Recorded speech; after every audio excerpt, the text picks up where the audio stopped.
right, welcome back to the Shaman Stories Podcast. Today, my guest is Alan Gillanders. He's an author, artist, lifelong student of consciousness, metaphysics, quantum theory, and ancient spiritual traditions. For decades, Alan has explored one timeless question: what is truth?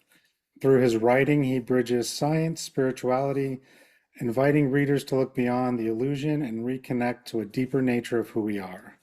Thanks for being here today, man. I appreciate it. Thank you very much, Jeremy. And I don't know if you wanted to add on to anything I said before we get down into your story. Is there anything else that maybe you do today that I missed? No, as I said, I'm written a book, and this is probably my passion, this subject on high consciousness and the mind and spirituality. I've been studying this for probably more than 45 years, Oh, but not directly. As a child, you don't really study these things, but being fascinated and aware of things as the life's progressed. And I've been like any other human being, had passions with art and doing other things. And mainly I'm working in the West Australian mining industry as a reliability engineer, which is quite enjoyable, but I still follow the side of the spirituality pretty high. nice. So let's dive into your journey and how you got to where you're at. So what was it like growing up for you as a child? Were your parents like philosophers thinking about these kind of things? Was it just something that came to you? Like what led you down this journey? Yeah, good question. So I grew up in the country, Victoria, eastern part of Australia, and we had milking cows and animals, horses and beef cattle, and a lot of bush, native bush around, and with no neighbors. So it was a really happy environment. And we used to go to church every Sunday, a Christian family, and I quite enjoyed that. And I was brought up with priests and nuns uh, leading the schools. And this is quite a happy environment, but I felt some sort of connection that to the bush and the animals that I was as equal as they were. I didn't think them as just being animals. I thought them as being, well, yeah, the same sort of level of um, what would you say, right to be on the planet as I was, and the trees and everything. But I didn't know that connection. But as a young child, I used to think, I wonder if I could become merged with them somehow. My mind was exploring all sorts of things. So I just had a great piece with that growing up. It was really, really enjoyable. But when I reached my 20s, I had a lot of deeper questions that the church wasn't giving me. So I was looking at the Old Testament a lot, and it just seemed like fascinating stories of great power and all sorts of things. And I thought, why don't we teach from these? And the leaders of the churches said, no, we don't bother. We teach from the new gospel. That's all we need to worry about. I thought, well, these are just fantastic. They should be included in our life. And I went on okay, and nobody could give me any answers, and no internet then, and I didn't find any books. But I went through a bit of a up and down time of my marriage, and it wasn't what I really wanted out of it. It was not violent or nasty. It just was very unhappy the fact that I wasn't getting out what I was putting in. Hmm. And I had two kids. Anyway, I eventually started traveling to the Eastern philosophies and discovered Hinduism and Buddhism, and well, these really, really resonate with me. I feel that all things are even and all things are equal. Everything has a right to be here. No one's more in front than anyone else, and everything's the same. And I was very touched by that. I went down the road of Eastern philosophies, and the more I studied, the more I found that there was miracles happening in the world, just as I was taught that Jesus was the only one doing them. And I thought, well, these are current day miracles. People are manifesting things. Not lots, but I knew some were. So I had to go east and venture into that area and discovered many things, and that was led me down the path of looking at other philosophies. Nice. Yeah, it's interesting how here in the West we've kind of ignored a lot of those ancient teachings that have been around for thousands and thousands of years, but we're now just starting to catch up to them, if you will. Like quantum physics is just now catching up to half the things that have been taught over there for, like I said, thousands of years. Energy, Yes. consciousness, all that stuff. Yes, that's right. It is catching up, and I think they're not going to agree with each other, but they have their own views. But we can see as being the students in the play that they're pointing to the same thing, that there's something greater energy than just us human beings. And the physicists can see this, and the spiritualists, Christians of the world can see that there's something greater, but they can't quite put their finger on it. I mean, Mm. as Christians, we call the powerful energy God, and other religions use the same energy and call it Buddha and Allah and Jesus, and it's just a different name. And back in the times of, in ancient India, they had Shiva and Brahma and Vishnu. These are all just the same, just a name for the superpower that's there. And the physicists are looking at the electrons, and inside the electrons, the quarks. So there's lots of parallelism going on. Yeah, I had a guest on recently, and she called it Gus. She's like God, universe, source. She's like, you pick which way you want to go, but she just lumped them all together into to the term Gus. And I was like, ah, that makes sense because I feel the same. It's like I might call it source or universal. Someone else might call it God. It's okay. There's some other energy beginning hierarchy. I don't know how to fully frame it, but there has to be something else up there. Just at least with all the stuff that I've seen and other people on the show have seen, it's like it's just hard to explain because we haven't been there again. Well, that's right, Jeremy. And no one's actually directly teaching this. There's no institutions or schools or universities that I know of Hmm. that are actually going down that road of teaching that subject. And maybe because we don't really have a handle on it as a proof in such. Someone gave me a book on the Dalai Lama many years ago, and it was a great little book. And there was a question asked to him about what is God, and he says, "Well, we don't really know what God is." But we know that it's there. Well, it's a bit like there's gravity on the earth and you can't see it or touch it or feel it, but we know it's there. And that goes the same with love. We know it's there, but we can't measure it. But we certainly feel it with our parents and our loved ones, and even the animals respond to us. So there is an energy that's connecting us all. And this just fascinated me many years ago. So I went down that path, and especially after I saw a movie called Down the Rabbit Hole, sort of blew my mind open that there is something great. And as we were talking just now about the spiritual studies and the physicists following the same path and not actually ever agreeing, but that was what that movie was about. Down the Rabbit Hole was a doco style movie with quantum physics on one side and spiritualists on the other side, and the exploration was just great.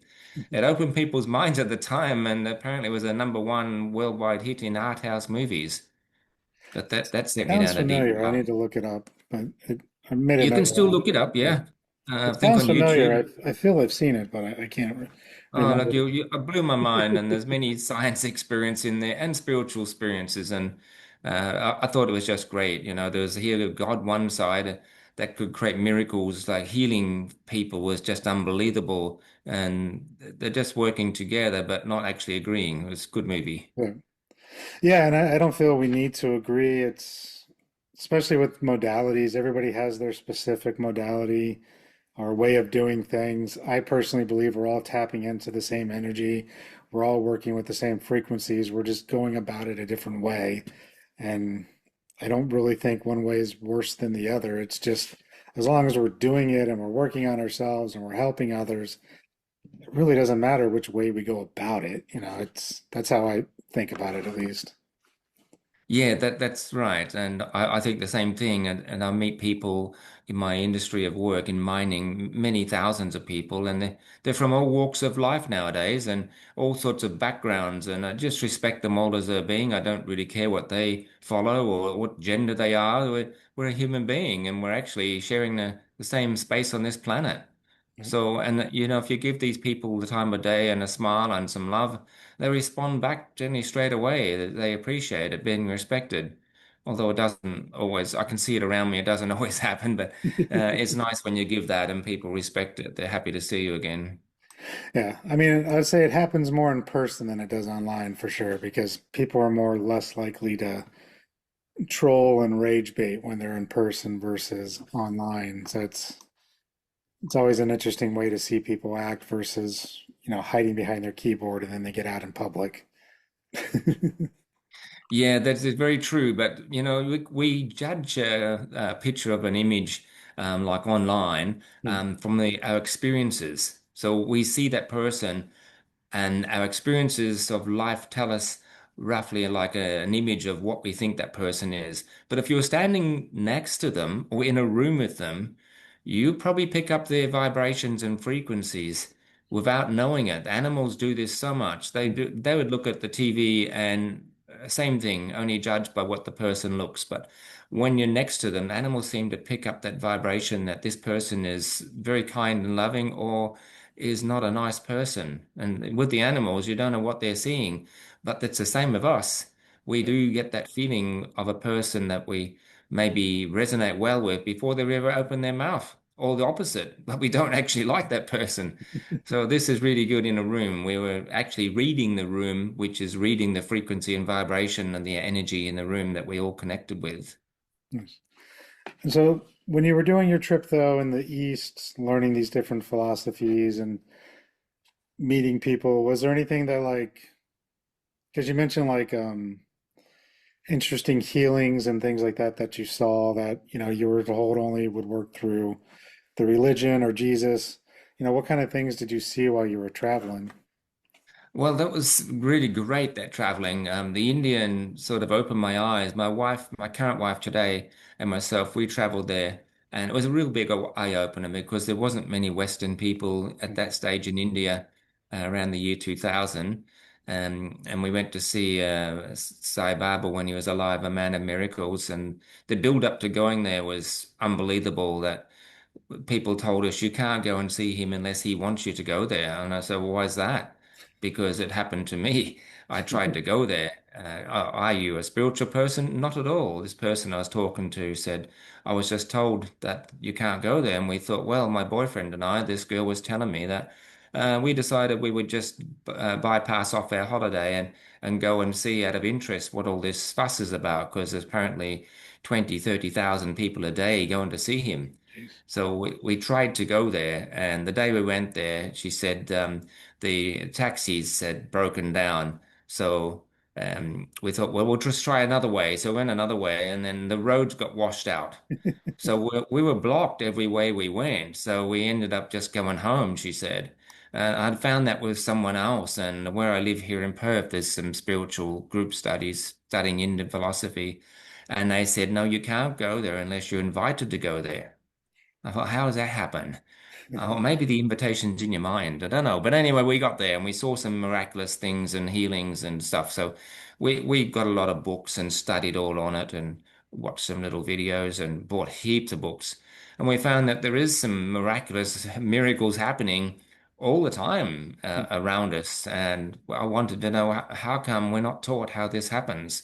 I can see a man in flesh and blood manifesting things, then why can't we? He can't be any different. So that led me into lots of study of how that actually works. So I've written that a little bit in the book about how these things work. Okay, so let's talk about your book a little bit. What's the title of it? If there's anything you want to share about what people can expect out of it, and just kind of Yeah, so expand. the book is like my journey of life, with spiritual, what I would call miraculous miracles happening. And they occurred so many times they became more than just a coincidence, and I couldn't explain them. So I thought I'm just lucky all the time, and I thought, can I be just lucky? Even from a child, things would happen. I remember at a school fair, and I didn't have any money with my parents there, and one of my schoolmates come up. He says, "Oh, what number should I pick on the chocolate wheel?" "Oh, I don't know anything. You're playing it, mate." And he goes, "No, no, you pick the number." I don't know why he's insisting I pick a number. So I picked a number, 14, and 14 come up, and he grabbed his prize and ran off. I thought, wow, I wish I had that money. So anyway, I knew lots of things happen. It happened quite a lot. People sort of gravitated to me. I had a lot of friends. But then when I was going to India and saw these things, I studied from my own Christian religion that the things that Jesus said I thought are the most important things. They wrote them down at the time of the day, more like a history book than a way of teaching. But what Jesus was telling us was a way of teaching. Mm, So why can't we just follow those teachings? So they should have been carried on. So when he said many things like you don't believe, you must have faith. One of the main things was when he went into the Valley of Lepers, for the Christian people will know this, that we don't know how long he was there. He could have been there days or weeks or months or even years. And so there's a lot of people that were sick in there. And when he left, there was 5 people that came out of that valley that were healed, and 4 of them ran off quite happy. And the last one come back and turned back to him and said, Jesus, thank you for healing me. And he said, I didn't heal you. Your faith healed you. So that sort of had a spark always. Why didn't he do it? mm, Then there's something we are doing. And your faith, he says you don't believe. So when I went to India, the same thing happened.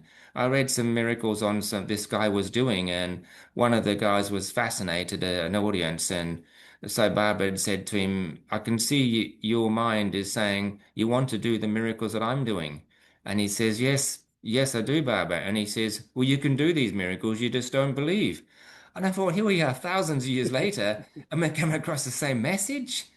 Well, that was just fantastic. I believe. How does this happen? And it's not happening to me. I can't make things happen. And I thought, I just wish I could have these miraculous events. And here's our opportunity. How do I believe stronger? So that set me down just studying and thinking and things started happening eventually. So become a bit of a roller coaster up and down. Met strange people. So these events started happening a lot, and my daughter said to me, Dad, you should write these stories down into a book so you won't forget them and people can read them. And I actually done that. But during the process, my mind was meditating and thinking, how did that happen? How did this work? Well, answers started coming to me, Jeremy, like not a voice, but messages in my head mm, during meditation that this is how it works. This and this and this is happening. If you think about this, this is happening. And I think about throwing a rock in a pond and the ripples go outwards. Well, where do the ripples stop? They don't stop at the edge of the pond. They just keep on going through the earth, through the logs of wood and through the stones. But where do they stop? Does anything ever stop? No, it doesn't. It keeps on going. It may end up on a mountain thousands of miles away. That same ripple is still moving on, that vibration, and may affect a snowflake to fall, which in turn will hit other snowflakes and eventually cause an avalanche. So I thought, well, this is how we're all connected through some sort of frequency and vibration. So my thoughts kept picking up on these types of messages, and the more I looked at them, the more I found that they were actually a truth because I studied on the internet by now and thinking, well, these things are right. Where am I getting my messages from? So that went on for a while, and I started writing small notes on it, probably about 9, 10 years ago, about all these things that were in my mind. And I thought, this is just the most amazing thing I could ever read. And then I went into the journey of quantum physics. So I went down that road and I thought, this is even better. It's a deep subject. I don't need to know it all. And I found that inside, when scientists are looking inside atoms, they find that there's protons, neutrons, and electrons. And then under electron microscopes, they look inside the electrons and they find quarks. And there's 12 quarks inside. But when they look inside the quarks, there is nothing. There's just vibrational strings of energy, which are negative and positive. So that told me that there was nothing solid in the universe. So words popped into my head like sayings that everything we see is an illusion. I thought, wow, that is an illusion because everything I'm looking at is just made up of the same strings mm, of energy in the subatomic area, and eventually will come together forming matter, and then the matter builds onto the particles and we become mass. So really, we're just looking at cells. So when I read another book on Bruce Lipton, and he was saying, well, we're made up of 50 trillion cells, and all those cells have vibrating matter, particles, and electrons, and neutrons, and quarks, and eventually just strings of energy. So we are an illusion. Oh, there's a truth in all this saying that goes back thousands of years, even to the Vedas and Upanishads and Hermetic philosophies in Egypt. So I started to realize that the things Jesus was telling us, he was telling us a message which he did send to his disciples, and they performed the same miracles as he did. So when he said, I anointed the disciples with the Holy Spirit, he opened their mind that the Holy Spirit is themselves, Hmm. which I found is the actual truth that we are the higher consciousness, we are the spiritual divine energy. So I think the biggest change for me, Jeremy, to tell your listeners now, is that I had a miraculous event that sort of really confirmed that there's something there, because we can't measure what God is. But I had this event one day when I was in my car in my 20s driving, and my previous marriage, as I said, wasn't that happy. It wasn't horrible, but as a young man, it wasn't going anywhere. So, but the right thing to do is you talk to your wife about it, which is what I done. I talked to her about it and said, I'm not happy. I wanted our life to be much like this. And she said, oh, well, I'm not like that sort of person, and maybe I can change a bit. But I give it a year and nothing happened. And I thought, as a Catholic person, I thought, this is difficult. You can't divorce. What do I do now? So I'm driving my car. I've got two little girls. And I'm thinking, how come God can actually heal people in all parts of the world and in South America, hear of miraculous healing by prayer? I'm praying, but nothing's happening. How can God hear everyone all at once? So therefore, God is not a being. It is just an energy that's connected to everyone all at the same time, and we just tune into that power source. Well, I'm tuning in now, God, so why don't you answer my question that I'm unhappy and I feel like I'm stuck in a prison sentence until my kids become 18? Then I can leave. And at that moment, my wedding ring on my hand exploded off my finger, and I was driving the car. So I pulled the car over because I was quite in shock about it, and I picked the pieces of ring up and put them in my hand. And I thought, something is listening to me. Something responded. And that was the energy. And I thought, I didn't hear any voices, but I had that strong feeling that your marriage is over and this is where you need to move on. So I sat there for a good half an hour. I thought, this is my path. I have to find out what caused my ring to explode. I never really had that answer, but I knew I was connected to a divine energy. Yeah. So that was my beginning of going into Eastern philosophies and becoming very excited and happy about how they can have the answers, well, seemingly the answers, and I was much happier.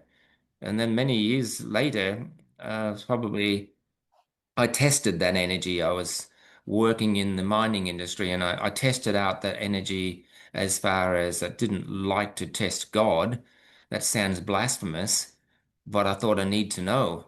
So I said to God, I was on a big gas plant in Darwin, which is north of Australia, and it's like huge, maybe 8,000 people work on this plant while they're building it, the big Impex plant. And I was doing lots of studies, turning the TV off completely. I never watched the TV anymore. That way I could listen to my mind. So one day I was out there and we're all looking for valves, and there's probably maybe 10, 20,000 valves on this gas plant. And we had to identify them and find them. So we were looking with the timber guys, and the guys said, we're going to smoke break. We're going off for lunch. Are you coming, Alan? I said, no, no, I'm staying here for a bit longer. So they went, and I was on my own. And I said, God, now we're together. I want you to help me find this valve. I'm asking you directly, verbally, please find me the valve. I have faith and trust that you will do this. And I did. I felt relaxed, very confident this is going to happen. I looked around everywhere, trying to listen to my feeling, my higher consciousness, and my emotion. And I couldn't feel anything and I couldn't see anything. There was nothing. We'd looked at every single valve in that area. So I said, am I in the right area? Yes, very confident I was in the right area. It is here. I just can't find it. So after about 10 minutes, I thought I'm running out of the half-hour smoko time I have. I went down the stairs. And as I got on the stairs, I thought, oh, there's more stairs going above me. Maybe it's upstairs. It was like a voice, but not a real voice, but the thought. So I Hmm. went upstairs. Yes, now I feel I'm in the right spot. This is going to be where it is. So I looked all around and despondent, there wasn't a lot of valves, but I couldn't find anyone that was matching up. So I thought, well, maybe I'm just imagining things. So as I turned to go back down the stairs, there was a big gas tank in front of me, only about maybe 6, 7, 8 foot tall. And I thought, I wonder what's behind that. So I turned to look behind it, and with one solitary, lonely valve on its own was the one I've been looking for. Well, the emotion was huge in me, and I just smiled and I had to say out loud, God, thank you so much for allowing me to trust and be guided. So I sort of went down the stairs and back to the smoker room. We had about 5 minutes left of lunch break, and the guys were saying, you've nearly got had a smoker break. I said, I don't care. I'm just so happy a miracle happened. So I know that these things, you must have faith and trust in them. Yeah, and I think it's important too that you took action, right? It's you didn't just wait around to be shown exactly. You moved and you asked questions and you looked and you actually, took the action of doing it, not just waiting for a map to magically fall out of the ceiling tiles, right? Like you actually Yeah, you're right. you You have to you do took the a part part. yourself. Yeah, you took a part in the action of it. And I think a lot of people miss that when they're reaching out to, again, insert name here, God, source, universe. They're expecting something to magically show up. And sometimes it feels that way, but you still have to take an action for some of these things to unfold. You have to 100%. I saw a cartoon that stayed in my head many years ago, and as a guy, I don't know where he was, but he yelled at God, and he says, "God, I've been buying." He said, "I want to win the lotto," and then next week, "I want to win the lottery," and next week, "I want to win the lottery," and he gave up and says, "God, you're not giving me what I'm asking for. You're supposed to grant every wish, and I'm wishing I want the lottery." And then the cartoon said, and God answered back saying, "Well, you didn't buy a lottery ticket." Yep. So we have to connect. And that was the biggest one of the main things that I've understood. It took me a long time because of the Christian upbringing that we are all connected. And probably only 5 or 6 years ago, I started realizing that this is the truth, that we are connected. We're not separate. And then I said to my wife, I said, "Do you know what? There's nothing I don't know." And she's thinking, "Are you got like a big ego?" And I thought, well, I'm not a physicist, I'm not a scientist, I'm not a biologist or a mathematician or a lawyer. I don't need to know all those things. But there's truly nothing I don't know about spirituality because we're all connected and I'm guided. And what I'm being guided by is myself in a non-physical form. So that revelation allowed me to know that I am the higher consciousness. I am the God, the creator, because I created myself.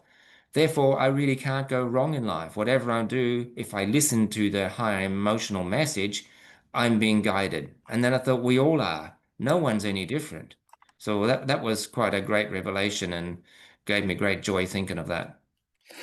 Yeah, and I went through that something similar with my own journey of realization, whereas like, when people die and they pass on, they're still here. We're still connected. Like we're never truly alone if we don't, we're always connected to others. We can reach out to others. Like community is super important to us in this or any lifetime and even the afterlife. Like there's like spirits hang around to help out those that they love, to help out their communities. Like we're tribal beings in all sense, and it's just we're always connected. It's just crazy. Yeah, certainly is. So that connection resonated well with. I met some people that seemed to materialize out of nowhere that gave me these sort of answers. So one day I was in an art shop. We had an art gallery, and my wife worked in the art gallery in the town of Subiaco in Perth, Western Australia. It was a lovely little busy town. And I worked in an art framing business, which was only a couple of kilometers away, and where I did the framing for the business. And one day, a gentleman come into my shop, and I went out to meet him in the front of my counter, and he had some pictures, some photos, and he said, "Can you frame some of these? How many do you want?" He says, "Oh, half a dozen." I said, "Which ones?" "Oh, it doesn't matter." He goes, "You can choose them." And I thought, "There's about 60 photos here." And I said, "But you must have some you want." "No, it doesn't matter." He says, "You choose them." And I said, "Well, I can't really choose what you want on your wall." "Oh, it really doesn't matter." He goes, "Just pick six and that will do." "Oh, what sort of frame do you want on them? The picture frame?" "Oh, it doesn't matter. You can choose that too." "Well, no," I said, "I need to know because do you have wood in the house or do you need black furniture or you have white or gold or look?" "Oh, look," he says, "to be honest, I'm just happy if you choose it." I thought this guy is either a nutter or wasting my time. So I said, "Okay." I'm always polite, and I said, "Okay, well, I'll put them aside and I'll work on those." So when are you going to come back? "Oh, I'll come back in a couple of weeks." "Oh, this is really weird. He's either not with it or something." So I walked through, I grabbed the photos and I walked through a doorway that goes to my little workshop just behind. And as I walked through, I had my desk and I've sat the photos on the desk. And I thought to myself, I'm not going to do anything with these photos because he may never come back. And I've got to spend money on materials and he may not like the ones I choose. So as I walked in, I heard movement like someone was walking behind me, and I turned to see him walking in behind me. So I got to my workshop, and in my workshop I had a filing cabinet, and on that cabinet I had a glass of water, which I keep there for sipping every time during the day to remind me, and it's full of water. So I started working to give him the hint to bugger off, so to speak. And he grabbed my glass of water. And I thought, you're a cheeky bugger. Are you going to drink my water? I thought. And he picked up my glass of water and he looked at it and he says, you see, Alan, he says, this glass of water that I'm holding, I can't see the bottom because the top has got ripples on it.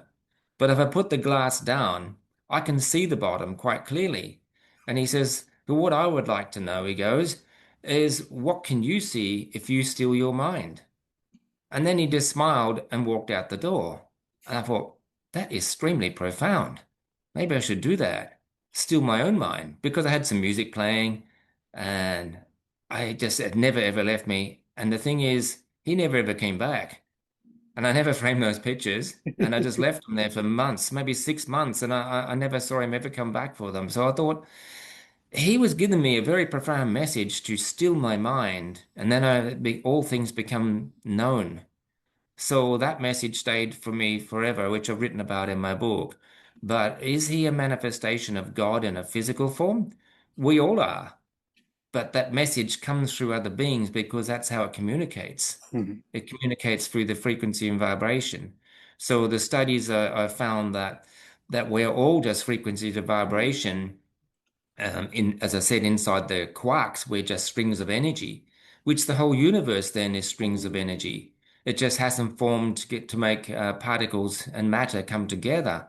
Mhm. So therefore, everything's connected by the vibration and frequencies which permeates the entire universe, which continues to infinitum. So that energy is actually what we're God, that we're connected to.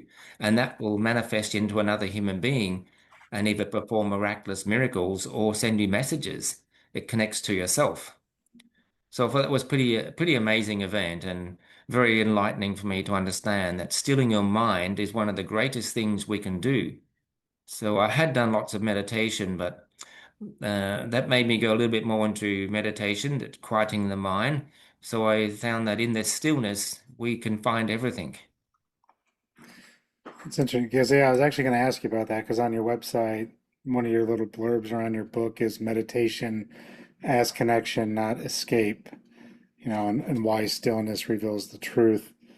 And so, yeah, I was going to just ask you about that just now, and you kind of beat me to the punch. Oh, that's okay. I'll evaluate a little bit more on that. So I we're just think it's building. kismet. Like you're already reading my mind without me actually telling you anything. Because if we go So with what I'll you're just saying, tell is you. we're connected. So you already knew what I was going to ask.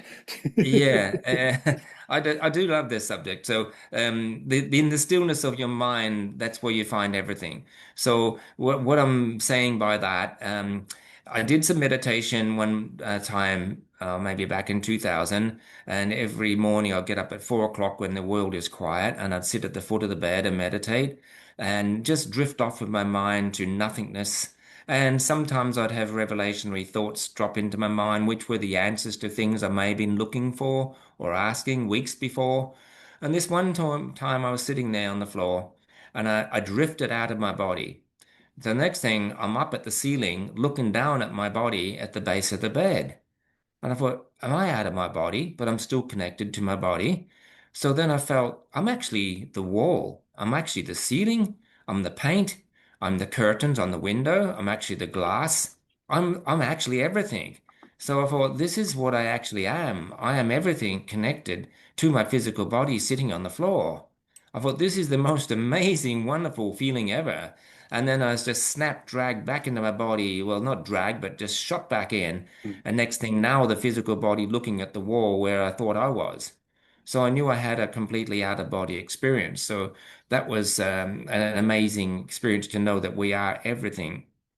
So when I realized that, all these sorts of things, miracles started happening. And it didn't happen just after that, but I started It's like drop a coin on the floor. Can you find it if you've got your eyes closed? A little bit difficult. If you open your eyes, you probably can find it.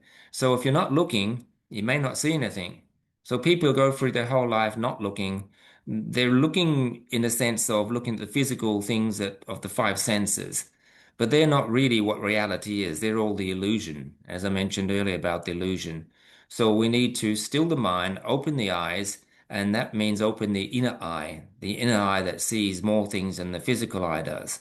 So, being stillness, turn off the TV, turn off your phone for a while, have a rest from it, don't have any sounds come in, and just sit maybe for 5 minutes quietly in a park or go for a walk where there's no one around. Allow yourself that stillness and quietness. Well, if you live a busy life, and I had a shop in the city in Perth at one stage, like a lunch bar, and it was always busy. So I used to go up to the toilet block and sit on the seat in the quietness and just sit there quietly and not do anything. And my mind just to drift off to things. So that was when I found answers would come into my mind. So I just yeah, I'd give questions, but the thoughts would drift back sometimes as answers to what I've been asking. So I realized that this stillness of your mind is where we are. This is where we should be. I would say, I can't say the answers to everything, but the answers do arrive in that stillness. When a TV's going, or your social media is going, you can't actually think. So that thinking is actually what we're creating in the conscious mind. But when the stillness happens, we are listening to the true message.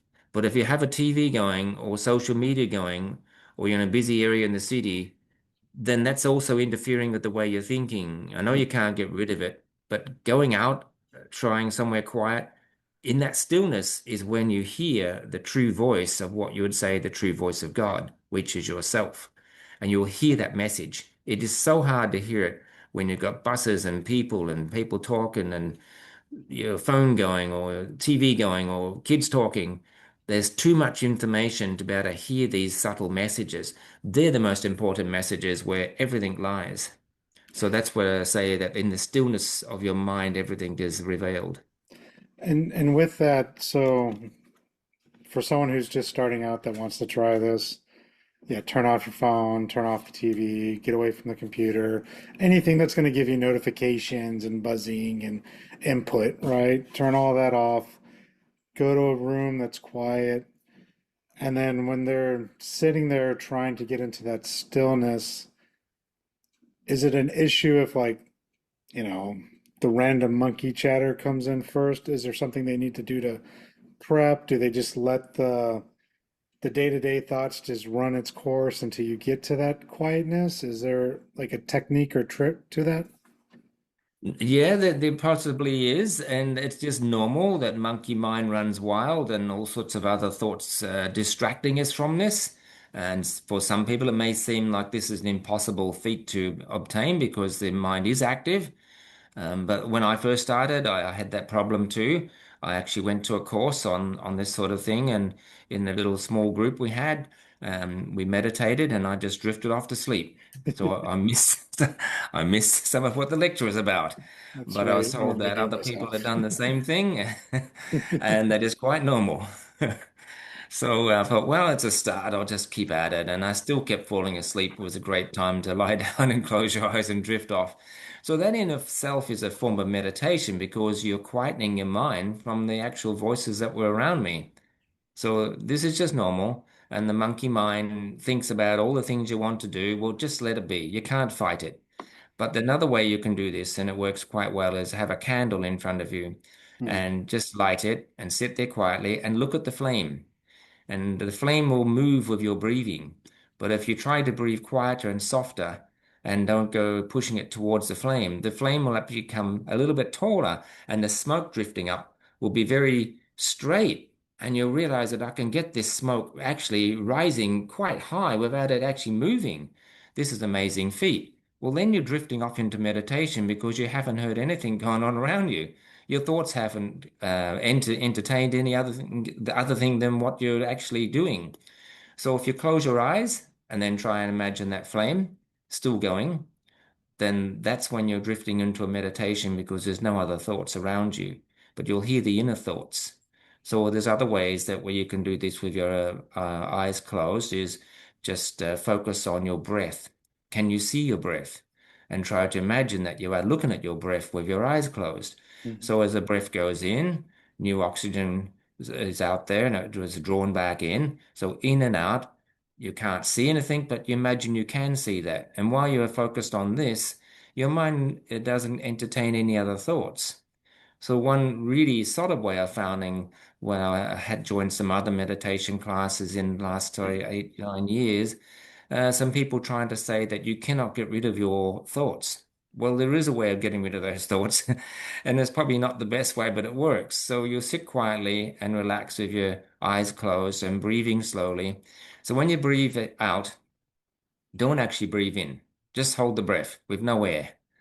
Your mind actually won't think of anything. It goes completely blank until you feel the need to breathe oxygen again. So maybe 20, 30 seconds, and then you breathe back in. You think, I didn't actually think of anything. So let's do that again. Breathe in nice and slow, deep, breathe out again. And on the out breath, don't breathe back in. And your thoughts become totally still. I've done this many times where there's just no thought. It's like a silence. So this is a way people can try and Yes. give it a chance. Yeah, I find, especially nowadays, a lot of people, I mean, I do some days myself too, have a hard time with the meditation piece of the practice where it's like no distractions, completely quiet. For some people I've worked with, it's really hard if they live like in an apartment building with paper thin walls. But like you said, try going somewhere different, try going to a park, try a different location. I think that's important for people to try. And I mean, when people are doing this, what's usually, I guess, the amount of time they should try to allocate? Some people say you should meditate for just 5 minutes a day. Some people say all the way up to like an hour a day. I know a guy who meditates and does breath work for like 2, 3 hours a day, and I can't keep up with his schedule. This is fine. Everyone's different, and if that's what people, can only achieve, that is great. 5 minutes is better than nothing, Hmm. because we're in a fast-paced world of things going on all the time. That little break is great, and people can do 3 or 4 hours. That is also great, and we're never going to be the same. There's no hard and fast rule on this, and there's no great position you should be sitting or holding your hands or Hmm. whether you can sit cross-legged or not. It doesn't make any difference to the energy that you're connected with. It doesn't make any difference whether you're holding your middle finger to your thumb and have to sit like this position. The whole thing is you connect to God, which is the higher energy. Now, I read some information about this years ago about all the different types of yogas that are available, certain breathing ones, and all these positions that the people are doing for a business. And I can bend and be flexible in this. Well, some people aren't flexible Hmm. and they study different things in philosophies. Well, the true answer I found was the absolute best when I was in India, that the true meditation is of yoga is being absorbed in God. And that's as simple as that. True yoga is being absorbed in God. And that absorption into God is the absorption into the divine energy of the universe and nothing else, because that's who you truly are. As a before we came into a physical being, we were non-physical energy. As I mentioned, we are just the illusion of cells joined together. We are the inside the quarks, the strings of energy. So that's where we were in the universe. The universe manifested itself. It wants to experience what a human being can experience. We are the highest form of animals in the animal kingdom that can actually have decisions and thoughts about what we want to do and what we want to achieve. We don't know that animals can even think of these things. Mostly they just eat and procreate and breathe and have an existence on this planet.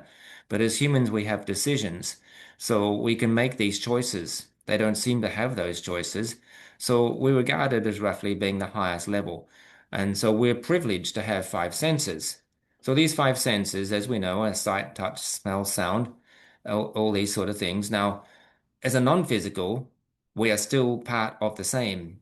We are just the vibration frequencies in the human being. Hmm. So if we see a rainbow, our eyes can see it, and it's quite delightful, wonderful thing to see. But as the non-physical, which we are, we can't see it. Only the human being can see it. So if we eat something sweet and taste it, we think, wow, this is lovely. But as a non-physical, we are that sugar and we can't taste it. When we hear a beautiful piece of music, we have the pleasure of listening to that. But the non-physical can't actually hear it because the non-physical made it. It is the essence of everything. So that's why we come into a human being to enjoy what the five senses can offer to us. And in a very short nanosecond, we're dead and gone. We're merging back to the non-physical. So therefore, we choose another life to come back again into. There's nothing else other than this. So that's what people have not realized, that for maybe tens of thousands or millions of years we've been reincarnating into another being to have another physical experience Mhm. because it's such a wonderful thing to have. But the people that aren't having a good experience, they need to change their focus on their desires, because the want of a desire to be fulfilled, and when it's not fulfilled, and that lack is where they're unhappy because they put too much focus on it. Now, I'm not saying don't have desires, because as a human we have to have some, and they're Mhm. great pleasures to have. But when Jesus tried to tell us don't worship false gods, so these false gods, I used to wonder as a kid, were they idols like in the Old Testament, the calf, the golden calf is a false god. Is that just an example? Maybe it was. The false gods, the true false gods, are not other religions, as I was taught to believe also as a Catholic, that these aren't correct either. The false gods are drugs, alcohol, smelling, hearing things, tasting things. These are all things that our senses experience, which we're quite allowed to enjoy, but become obsessed by them. That's when it becomes a false god. We worship that as being the answer, and that's what we're striving for. Well, we know we're not striving for that at all. We're actually taking part and enjoying it in moderation. When we become obsessed with money or power, these are the false gods. That's the false gods we're talking about. That's interesting because that would align up too with like the seven deadly sins, right? Greed, Yes. lust, gluttony, and all of those would be, like a false god because too many, we would call it materialism today, right? Everybody wants to get the money, the biggest car, the biggest house. They want to have all the followers on TikTok or wherever and, make millions without having to do anything and not putting in real work. That's greed, that's lust, that's gluttony, that's, being the obsession of It's it all. become obsessed with those things, Yeah. correct? Yes. So it's fine to have those feelings of the conscious mind wanting them, and only the conscious mind wants them. The higher consciousness does not want anything. It has no negative or positive. So the way we look at everything in the world is it has a negative and a positive, but really it's just an event. It doesn't have anything until we put a label on it. So when we see a car accident, there's obviously a victim and an innocent person. There's two people involved, but one of them made a wrong choice. Did the other one make a wrong choice? Well, in effect, they chose to be there that day by taking the trip in the car, Mm. and in that particular minute of the day ended up at the same place as the one making the wrong decision. So we're both victims of our own demise, so to speak. And I'm not saying that broadly, but we cause ourselves to be there. Mm. Every minute we're making decisions, and it's really our decisions that put us there at that time. So we're all making these, we're all the creator, and we're creator of everything that happens to us. But sometimes we can't see that we're creating this. And it may have happened years ago that we started that creation, and it's been manifesting ever since. Yeah, it's like when I work with clients who go through trauma and everything else, it's not the trauma that's causing you your problem. It's usually the story that you created from the trauma that now you're living in or stuck in or reinforcing every day. You're you're constantly allowing it to take hold. And it's kind of similar to what you're saying. Yeah, I did a lot of studies on this probably 20 to 30 years ago on that particular subject. Are we causing everything? Are we creating everything in our own life? And that's pretty hard to see, because when I went to India and studied these things, the teacher there had said to me that we're not the victims. We're not the victims of anything. We are the sole creator of everything. So what happens to us? We're the creator. And that was a pretty heavy statement, sort of hits bluntly, and maybe just people that aren't happy, it's going to be, or people that are sick. It can sound pretty harsh. So I thought, well, what is the truth in this message? Did we create the illness in us? Maybe. Did we ask for it? No, we didn't ask for it, but perhaps we have created it by our own thinking. And this thinking could have started in our childhood. So inadvertently, it stayed. So does it fester in our body? Yes, it does, because we create vibrations and frequencies to operate our motor nerves, which are electrical impulses that run down the nerve system, the synapses, to make the motor nerves work. So they're an energy, but the energy doesn't stop there. It goes outside the body. So any negative thoughts we're having, we may be harboring them inside our body. So I'm going back to that book we mentioned earlier, in Down the Rabbit Hole. Mhm. So down the rabbit hole was Dr. As what's his name? Masura Emoto. He wrote the book called The Miracles in Water. So Yes. he Yeah. was in a subway promoting his photographs when back in the 80s, and he'd become part of the documentary movie. So he was photographing minute particles of water frozen, and when they reacted to a beautiful music, classical music, they formed magical snowflakes. But when they're exposed to heavy metal or distorted, grungy music, they couldn't form snowflakes. So Mm. he found the same with polluted water. Did the same thing, that when he blessed it and put love into the water, the snowflakes were formed beautifully and all formed. So he even wrote messages on paper and put them under the glass of water that I hate you, and then took the samples and froze them and they wouldn't form properly. But when he did messages of love in the water and he had students putting love to it, the snowflakes form beautifully. So there was a bystander in this particular documentary that said to the main actor in the doco, he says, "This is amazing." He says, "So our body's made up of water, maybe 80% water. So what are we doing with our thoughts? Our thoughts are going into our physical body, which is mainly made of water. We're affecting our own body." And that resonated with me quite strongly over the years, that we're doing may be festering as an illness or an ache or a pain in our body and not actually being released until we let it go and release it. And by releasing it, we have to say to ourselves, this is the number one thing. I love you to my own being, because the person saying I love you is the non-physical, and the person receiving it is what appears to be physical. So you're blessing your own body, and you may start finding that things start healing up. And what I'd said when I spoke to you earlier just a little while ago about experiments, I did like a study on personal people that I'd met.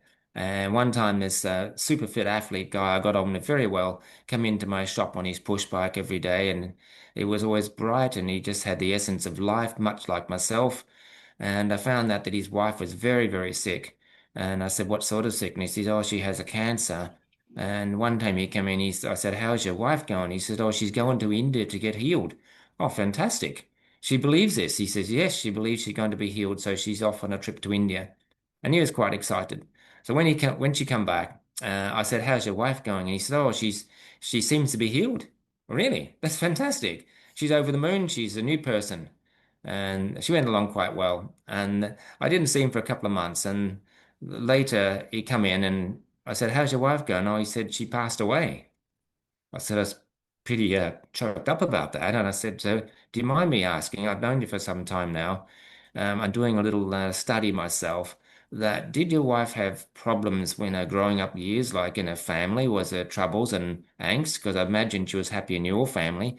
"Oh, God, you don't know." He says, "The troubles she had as a child growing up." He said, "Her family, there seemed to be always hate and drama between her and her sister, and it never left her. As an adult, she'd always be complaining about it." I said, "Well, maybe this has harbored some sort of cancer to grow in her because of the anger and hate." He says, "I believe it," he goes. And so he was quite good to be able to say these things to me. So I did that same little study on a few other people and found a very, very similar thing, that some of the angst and hatred was actually still inside them from a childhood. So whilst today we may not be thinking that I caused all sickness, but maybe there was some effect that happened a long time ago that is still there. We haven't healed it. Oh, yeah, I agree 100% because I see that all the time too. It's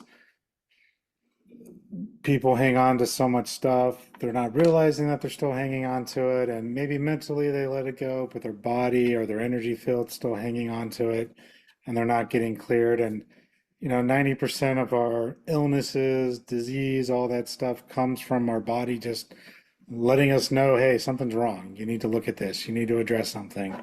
And I've seen the same thing too. People miraculously have their cancer go away, but then they go back to the same life they had before, and then things just come back, and then they end up getting cancer again, and this time it comes faster. Or it's Yes, this does happen. I've seen that so many times. It's hard to prove it. yeah, And the people that are suffering with this may not want to agree with it either, but maybe they're not actually looking at something that is there that no one else can see. And you have a loving partner that says, well, my partner's suffering from this. They didn't ask for this, but no one really knows that person, only that person. So when Jesus said, no one knows the Father except the Son. And he said, my father and I are one, and nobody knows the son except the father. yeah, So that resonated with me for years, and now I understand it fully that the father is the higher consciousness. So nobody knows that higher consciousness except yourself, which is the son. And nobody knows the son except the higher consciousness. So when I mean nobody knows them, nobody really knows because that's the real essence of who you are, and yeah. nobody can see those real things, even your favorite persons in life, your mum or your dad, your wife, your husband. No one can ever really know those thoughts that you might protect and hide, and it's there eaten away, but you'll never ever, bring it out in the open. So they can have a lot of effect. I know there's other things like you may be living in a room where there's lots of EMF signals and they could be affecting your life and poison toxic paints and things, but we're sometimes amazed when things like people that live in these environments adapt quite well and live to them too. So in Chernobyl, with the radiation, as people adapted quite well. So humans are very adaptable, but those truths resonated quite well. Yeah, there's many variables, and it's truly hard to pin down until you actually start digging into it for yourself, and that person has to really be open and honest and actually want to address the things too. And I had one teacher who said it. He was like, everyone can be healed, but not everybody wants to be. Even if they're Yeah, that saying is what so they true. do, subconsciously they're pushing back because it changes their identity, it changes their story. It's not easy to truly do that shadow work and dig in and look at what maybe you're holding back that maybe you thought you got over, but you really didn't. Our bodies and our energy fields, we hang on to a lot of stuff. And the older we get, the more stuff piles on, and we just never address it. And then we have to release it somehow. And That's right. You have to be very honest to yourself. You don't have to tell anyone else, but honest in your own self that maybe you did have some part in playing some problems in your life. And maybe your partner's had this trouble and you are meant to be the carer for that person.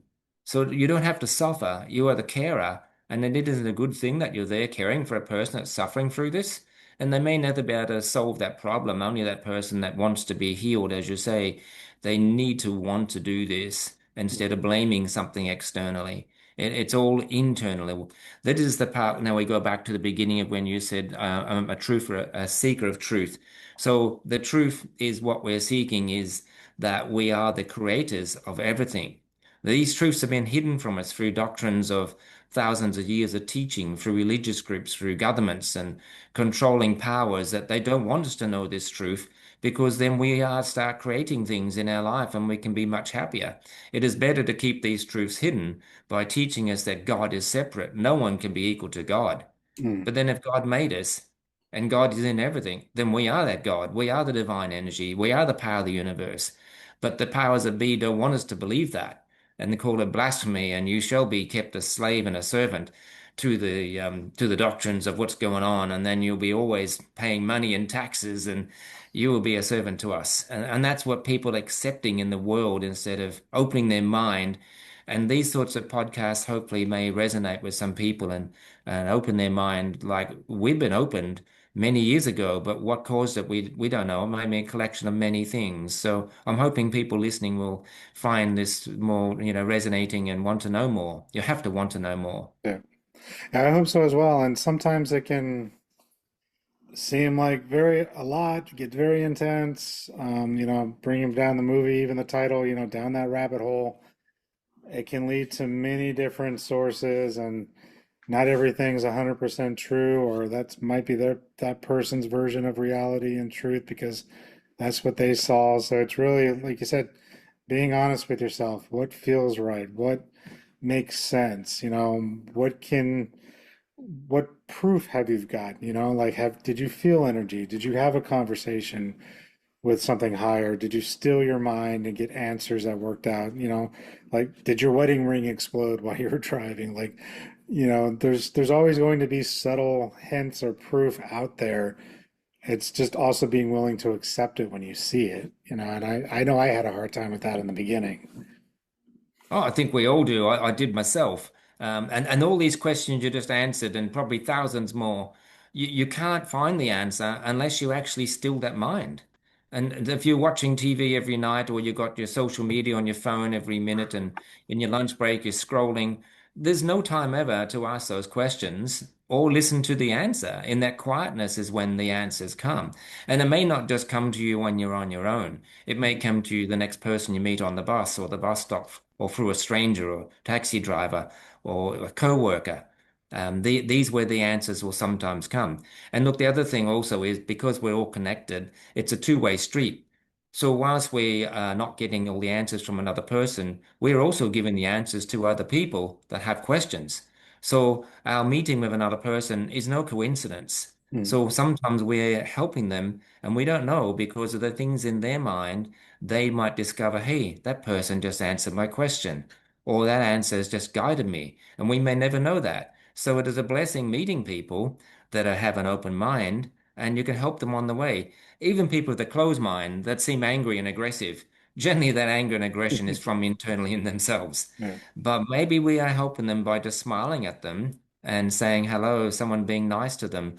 And that should be a blessing yourself. Or if someone's very angry and they're trying to have an argument with you, generally, that argument is because they have a desire that's not fulfilled. Mm, But their frequency, which I write about in the book a lot, is possibly a lower frequency. So when we're happy, it's an elevated higher frequency, like an elation. So we resonate like a radio transmitter or a television transmitter and a receiver. If we have the matching reception, it matches up. So if the person's angry and they come to you, the radio frequency is going at a lower level and we're much higher. If we lower ourselves down and take involvement and engage in the argument, we're now at the same level of frequency mm. and we clash. So therefore, we're locked together. But if you stay higher and the other person's lower and they come to clash at you, and you just keep smiling and think, this poor person's having a bad day, maybe I can help them. And wow, wow, wow, wow, wow. And then you yourself thinking, I feel sorry for you. Maybe there's some problems at home. Are you having a good day? Are you all right? Can I help you? Oh, they just start relaxing off. So that they see it won't happen as long as you stay in that higher frequency range. Yeah, no, I agree. And I wish everyone would take that advice too, especially these days. It's like Yeah. it's always just just nonsensical battles that again, if we were all to just be in a room and talk in person, 90% of our problems would just go away, but we hide behind the the social medias and the keyboards, and people just want to, Well, yeah, the only problem we actually have is the desires that haven't been fulfilled. yeah. If we didn't have desires, there wouldn't be any problems. And if we didn't have our five senses, we'd just be a blob sitting there with nothing. So our thoughts, our conscious mind is wanting some of those desires fulfilled, which is okay. And when they are fulfilled, greed takes over. I want a bit more. I just want a little bit more. And then obsession takes over. But if you're content with the small satisfaction of a desire, the desires can never be satisfied. They'll never ever be fulfilled because they're only engaged at the moment that it takes place. Hmm. So they're the false gods. But we're happy to have those desires because that's part of being a human being. We have to have those. But when they're unfulfilled, we put too much expectations on them, then that's when an unhappiness, an unbalanced resonance occurs within us. It's not wrong, but this is a part of our journey of life to realize that we are doing all this ourselves. No, I like that. And with that, if there's any last words you want to provide Yeah, and I may website bring where in they could find you. what you asked something earlier, Jeremy, was that the title of the book. Mhm. So I had given a different name to the book, which I quite liked, and then I found there was three other books already by the same title, and my publisher said, maybe you want to change the name." So I changed the name, and I thought this is all right, and it sounded interesting, and I thought, well, maybe it doesn't resonate quite well, and I went for months, and then I thought, well, let's do what I've written in my book. This is where I talk about how miracles happen, how you can make them happen, how you are the controller, and not just by your thoughts, by verbalization of the vibration of the word I am. I've mentioned that so many times in the book. I am happy, I am unhappy, I am wealthy, I am all sorts of things. The I am is what is the controller and the creator. The thought is the seed planted into the Garden of Eden. That garden is in your mind. When that thought gets planted, it is nurtured, but slowly it will come to life.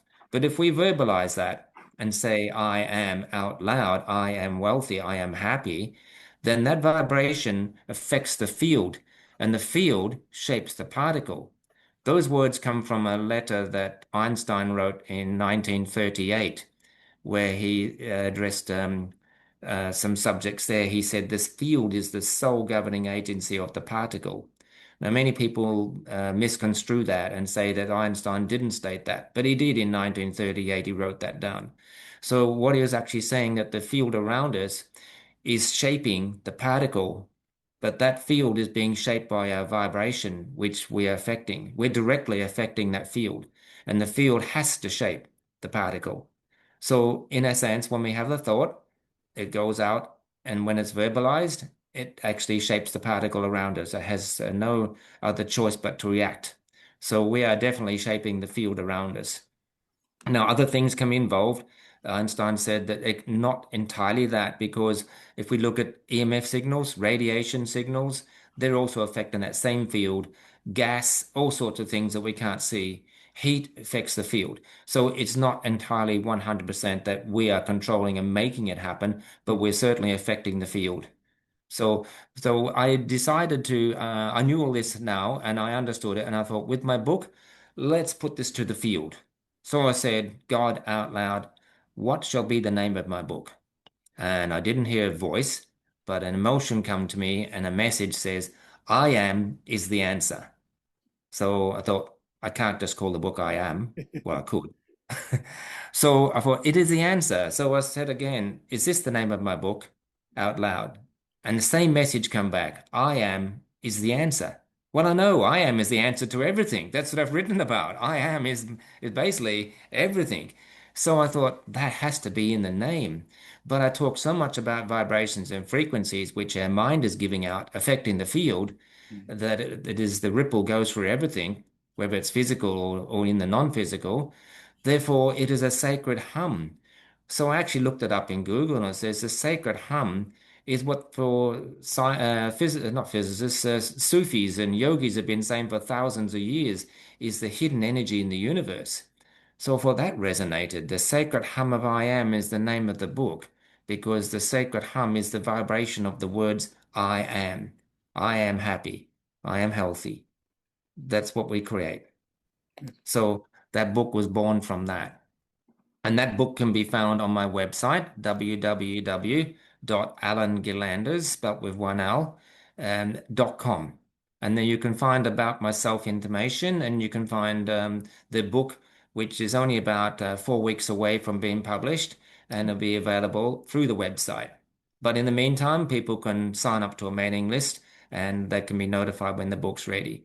So in the last part of the book, I also put a last final gift that I asked God to help me again and said out loud, and God wrote me a song. So I'm saying God, and for the people that aren't religious, it is the Holy Spirit, the higher spirit, the consciousness, the divine energy. I spoke to the divine universal energy, and it spoke back by writing me a song with words and music that are written in the book. And I must say it is amazing, which will also come out in about 4 weeks.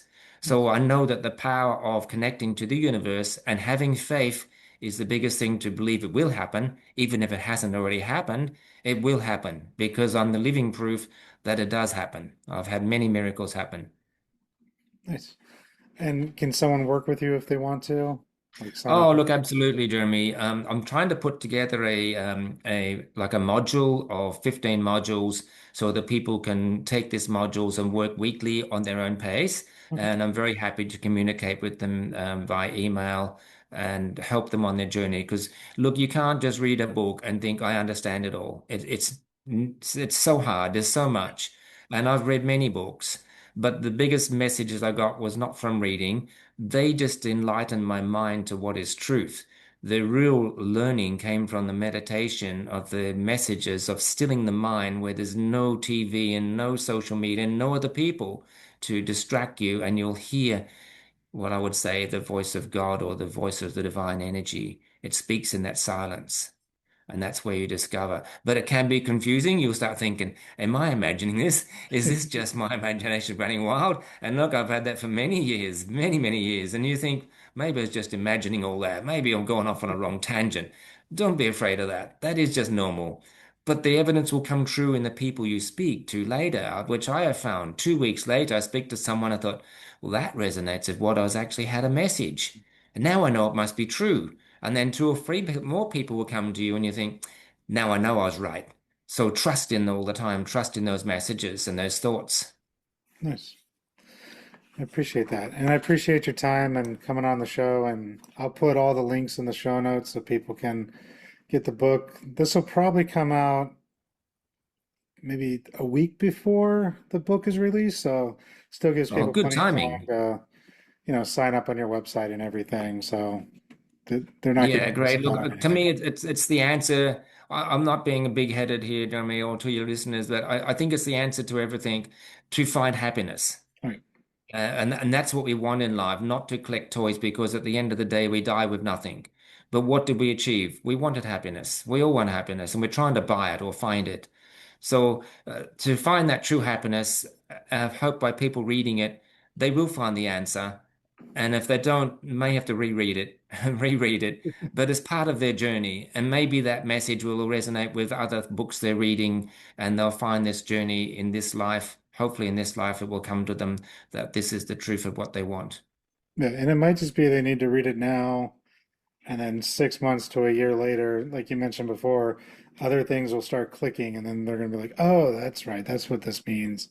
And then they'll, go back to it, or actually, it'll just get reinforced, and then it'll make sense for them. That can happen all the time. Yeah, absolutely. It's part of a journey of life. And then when I say the journey, it won't happen in a few minutes. We've been studying this journey all our life. And for people that are older like myself, we've got a good history of journey. And people that are starting out, it's a young journey and it's great if they've got their mind open. But there's nothing we can do that is going to go wrong. It Yeah, may seem wrong. A marriage breakup may seem wrong. A loss of a great job seems wrong. All these things we look as and label as wrong, but they're not wrong. They're just an event that happened. We label them as wrong. But to the boss who sacked you, that was a good thing. yeah, But to you that got sacked, it's a bad thing. Or your partner left. So there's two sides, but it's just an event. yeah, But later, maybe 6 months or a year later, a better job comes up than the last one, or a better partner you meet, and you think, if that didn't happen, then it's a blessing it happened that I'm here now. Otherwise, I wouldn't be where I am now. So now you can give back and give blessings to the event that you thought was bad was actually good. So when we have that thought today, everything that happens is for a reason. And we may not see that reason until 6 months or a year later. And you'll think, well, I'm being guided because that higher consciousness, the Holy Spirit, the divine energy is constantly guiding me. And it can never go wrong if I just listen because it won't let harm come to me unless we let the harm come to ourselves. mhm. So it's like having a parent all the time watching you, telling you things. All right. Again, I appreciate your time, man. This was fun. I hope people check out your work, and yeah, thank you for coming on the show. Thank you so much, Jeremy, and I hope your listeners and you take something away from this and they'll come back to listen to a bit more later down the track. I'm happy to come back with you. Oh, sweet. Appreciate that. Have a great day. Thank you. Thank you for tuning in. Be sure to like, share, and subscribe. And if something our guests shared resonated with you, connect out to them. That's what these stories are here for. And if you're looking for deeper healing or support, you can always find me at pnwshamanichealing.com. See you in the next episode.